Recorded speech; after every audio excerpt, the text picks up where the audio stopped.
Chapter 6 Heedlessness. April 9th, 2023. Heedlessness. This word got me off guard. Is it heedlessness or aimlessness? When someone has an aim in mind and they want to achieve it, yet at the same time they find that they were not in a position to pursue this aim, that sometimes things in life do not go through the way they wanted them to go in order to achieve this aim.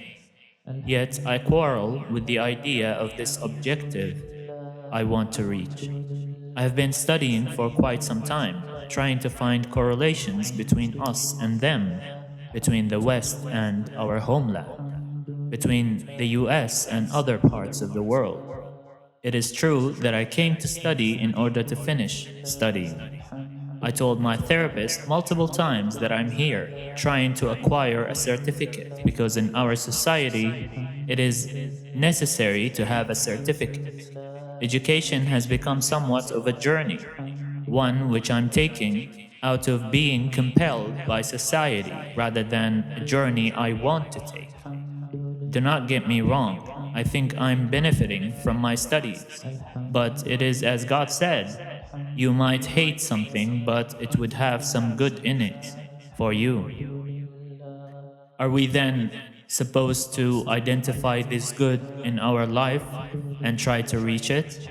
But then, studying computer science is studying what machines do. They can be used for good or for bad. I do not hate computer science, I just found it difficult to study it.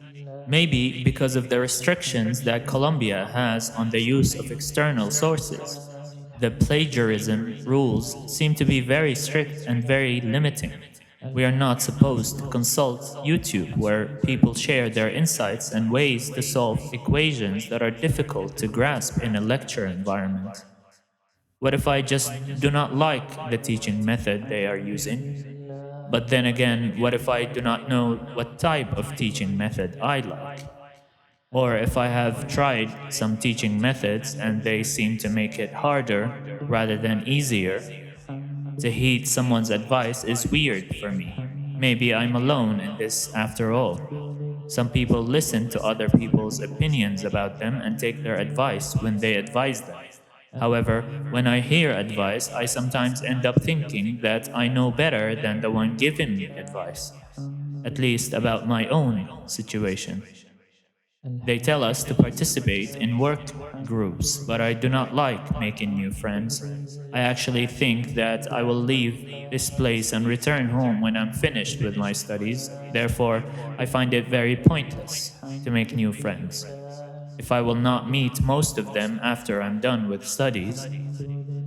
But what does it mean to heed someone's advice?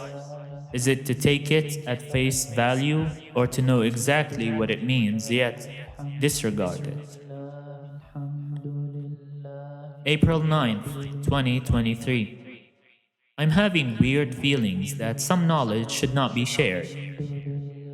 I sometimes get mixed feelings about certain things in my life, like listening to music and learning from our environment, or listening to my wife singing a song again and again, the same playlist playing day and night.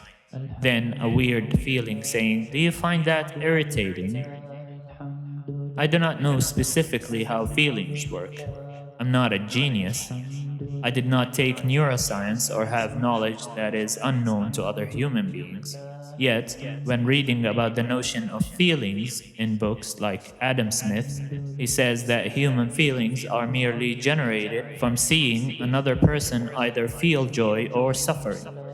In effect, we feel what other people feel around us. Yet, how can it be that I would get a question asking whether finding another person next to me happy would irritate me?